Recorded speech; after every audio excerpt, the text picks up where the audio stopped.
Welcome to Nifty 50 Photographers. In today's video, we're going to look at how to process interior photos using Lightroom. Now you may remember previous video I took 3 shots of my kitchen, and if you haven't seen that you might want to watch that first. I'll put a link to that here. I've got those 3 shots opened in Lightroom, so let's take a look at those. What I've done, I took a view looking back from the cooker towards the French windows. I took another view, that's this one, which was taken from the doorway looking towards the cooker, and my final view was from the French windows looking towards the cooker as well. So let's start with processing that one, because there's no real blown highlights in this. It's a very average exposure shot, so there shouldn't be any need to use the bracketed set for this one. So the first things I'm going to do is remove any chromatic aberration and enable the profile corrections for the lens I'm using. I'm also going to deal with the uprights and set that to auto, and I'm reasonably happy with that now. So now I can concentrate on doing something with the exposures. Now normally I would reduce the highlights, particularly to make sure that there aren't any spots of light coming from the under cabinet lighting or the little spotlights in the room. I'm also going to boost the shadows to bring up that dark area in the back corner there, and so I put them at about 75. Now I'm going to play with my whites and blacks, and what I'm going to do with this, I'm going to hold down the Option key if you're using a Mac, or the Alt key if you're using Windows, push that up till I get a few areas. I just get little spots of white. Now these are going to print white wherever you see a little dot on your screen, so I don't want very much of that. Just things like some of the really bright little lights would print white. I'm going to do the same with the blacks, holding down my Option key, your Alt key on Windows, and I'm going to let about 5% of the photo print black, because we've got some black frames, we've got black cooker and so on. So I'm now happy with those. The rest of these I might just give it some more vibrance, just to warm the image up, and a little bit of saturation, but fairly subtle. The other thing I could have altered was the white balance, and I'm reasonably happy with the white balance. It was taken inside, so I could choose one of the others, but I think the as shot is giving me quite a nice colour balance, so I'm happy to leave that as it is. And now I'm going to adjust my contrast curve. I like to use medium, that's just a personal preference. Now I think the whole image is just a little on the dark side, so now I'm going to boost the exposure to move my histogram over to the right a bit, and boost my contrast a little bit just to balance up the curve, make the image look a lot nicer. Generally now it's pretty much getting to where I want it to be. I'll put a little vignette on it, just a small one where I'm going to reduce the highlight priority, so that's going to darken the edges around the picture. And the only other thing to do is to deal with the sharpening, and I'm going to set the sharpening to 90. I'm going to type that in, it's quicker, and set the masking to around 50. Now you can do the same thing if you hold down your Option key and move your masking slider. It'll show you the areas it's masking. I'll set that around actually 60 for this, and that's pretty much my image done. I've got a couple of little dust spots I need to move, and other than that I'm ready to go. So let's get rid of those. So I choose this little plaster icon. There's one up here. I'm going to zoom in by pressing Command and plus, and then if I press the space bar I can drag that around. I'm going to reduce the size of my little healing brush by pressing the square bracket button. That's one got rid of. I'm not quite happy with how well it's done that. You know what, I'm going to do this later in Photoshop, because sometimes Lightroom isn't very good at this masking thing, particularly if it's got a complicated shape to deal with, so it's a little bit easier just to use the tool in Photoshop, and I'll show you how to do that in just 1 second. Let's just check we're happy with everything else. Yeah, that looks all good.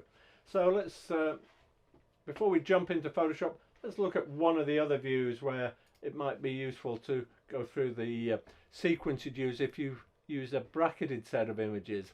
Now this is the one looking forward towards the French windows.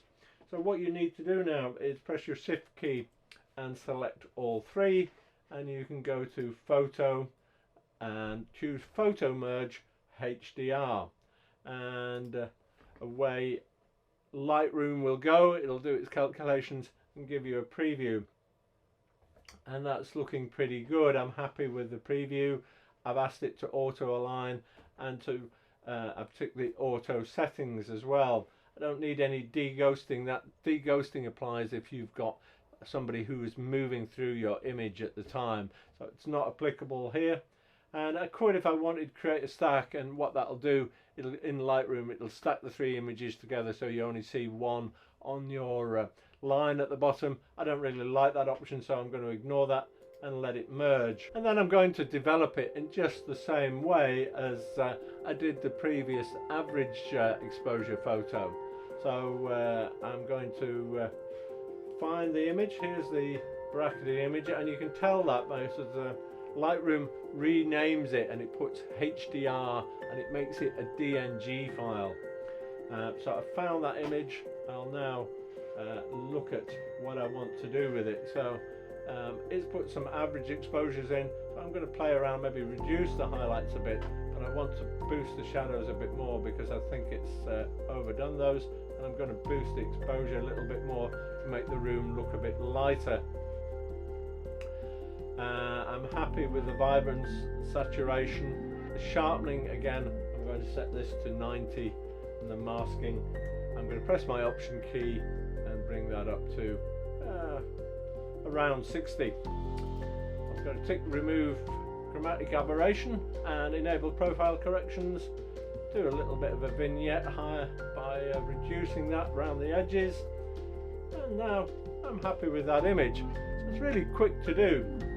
Now there's one other image left. What we could do with that is process that as an average exposure as well. This is the one that was looking back from the doorway into the room. But the quick way to do with it is just to copy the settings we've got from our other image. So let's go to the other one we've already processed. I'm going to press Command and C, and it'll copy all the settings. That'll copy those. I can now go back to my previous image, one that's from the doorway there. Now I press Command and V, it'll apply all those settings to that. And the white balance looks a little bit off actually, it looks a little bit blue there. So I'm just going to adjust my white balance and make it a little bit slightly more yellow. Tweak that up a little bit. I'm going to push the exposure up a little bit as well. I think it's slightly over darkened it. You can play around with these a little bit till you get exactly what you want. Generally, I'm pretty happy with that as it is. So that's got the three things developed very quickly. Now let's get rid of those little dust spots we saw in the other image. So I'm going to take those into Photoshop. So you just go to Photo and edit in Adobe Photoshop. Now I'll take a second or two for my computer to open that. Once it's done that, let me just turn this grid off, and I'm going to use this tool, the Spot Healing Brush tool, and that usually does a pretty good job. You can set the size again using the square bracket key, and that's done a much better job. And what I'm now going to do, I'm just going to increase the size of my photo and just have a look around and make sure that there wasn't any other spots that I need to deal with. I'm happy with that, so now I can just close and save and close that, and that's all the editing done. So really a very quick process. If you've got your exposures right in the first place, shouldn't need to do much tweaking. It's just about enhancing it a little bit, just to bring up a bit of detail in those shadows and crushing your highlights a little bit. Now if you enjoyed seeing how I developed that, I hope you'll give it a like, and also think about subscribing to the channel if you're interested in more tips and tricks on photography. If you want to share any of your interior photos, by all means tag me on Instagram or put them on the Nifty 50 Photographers Facebook group. In the meantime, go on and have some fun with your camera, and I'll look forward to seeing you next time.